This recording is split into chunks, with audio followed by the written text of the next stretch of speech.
महानुभाव पंथामध्ये दोन गोष्टी सांगितलेल्या आहेत, एक प्रतिकारणता आणि एक प्रसव. दोषांविषयी जो चालतो त्याला म्हणतात प्रसव, त्याला प्रतिकारणता म्हणत नाही. आणि गुणाविषयी जे चाल चालते त्याला म्हणतात प्रतिकारणता, त्याला प्रसव म्हणत नाही. दोन्हीचा अर्थ जरी जवळपास सारखा असला तरी या ठिकाणी तो स्वतंत्र शब्द या ठिकाणी दोन्हीसाठी उपयोगामध्ये आणलेले आहेत.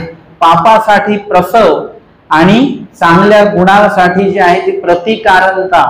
ही प्रतिकारणता इथून सुरू होत नाही, ही प्रतिकारणता कुठून तरी मागून ती चालत येते. आणि मग ज्या वेळेला आपल्याला वासनिकांची, साधूंची, संत महंतांची भेटी होते, स्थानवंदन होतं, देवपूजा वंदन होतं, ज्ञान श्रवण होतं, त्या वेळेला ती योग्यता थोडी वाढत असते. जसा एखादा व्यक्ती आहे, त्याच्याकडे संपत्ती, त्याची जतन केलेली संपत्ती आहे, पण तो ज्या दिवशी कामाला जाईल तर काय होईल, त्याच्या संपत्तीत वाढ होते की नाही. जे रोजचं तुम्हाला जे काही तुम्ही नोकरीला जाता, रोज तुम्ही गेल्यानंतर थोडं त्याच्यामध्ये वाढ वृद्धी होत असते. एका दिवशी तुम्ही नाही गेलात तर त्या दिवशीचं द्रव्य आपल्या याच्यामध्ये जमा होत नाही, म्हणजे ते आपण लगेच द्रव्याचा हिशोब करत असतो. तसं आपल्याला प्रतिकारणतेचा सुद्धा हिशोब करता आला पाहिजे.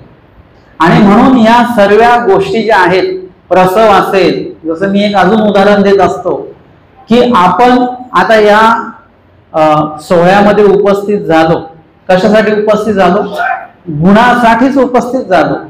परंतु गुणच घडेल का आपल्याकडनं, गुणासोबत दोषही घडणार.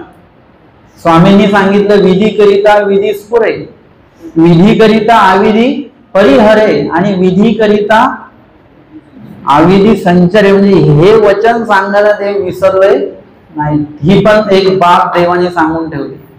म्हणजे आपल्याला दोन वचन महत्वाची आहेत, विधी करताना विधी घडतोय आणि अविधीचा परिहार होतोय. याच आनंदात आपण राहायचं नाही, तर आपल्याला इथेही लक्ष द्यावं लागेल की विधी करताना अविधी घडू नये, याकडे सुद्धा आपलं लक्ष असलं पाहिजे. म्हणजे आता जर का आपण इथे उपस्थित झालो आणि चुकून आपला पाय लागलेला आहे, बरं का, आपण कोणाला लाथ मारली नाही, पाय मारला नाही, काहीच केलं नाही, पण चुकून लागलंय, होतं की नाही, असं होत राहा.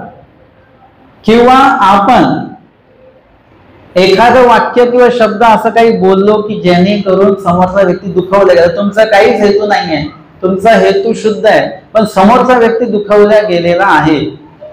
म्हणजे आपल्याला बोलताना सुद्धा किती प्रिय वक्त्या व्हावे हे सांगावं लागलं देवाला.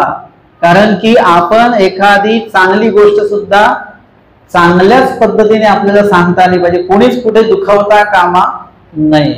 आता तुमचा दुखवण्याचा हेतू नाही, तुमचा लात मारण्याचा हेतू नाही, परंतु पाय मात्र आपला लागला. आपली काय पद्धत आहे, जर का पाय लागला तर आपण काय करतो, दंडवत करत असतो. साधू असतील तो 2 दंडवत घालतो.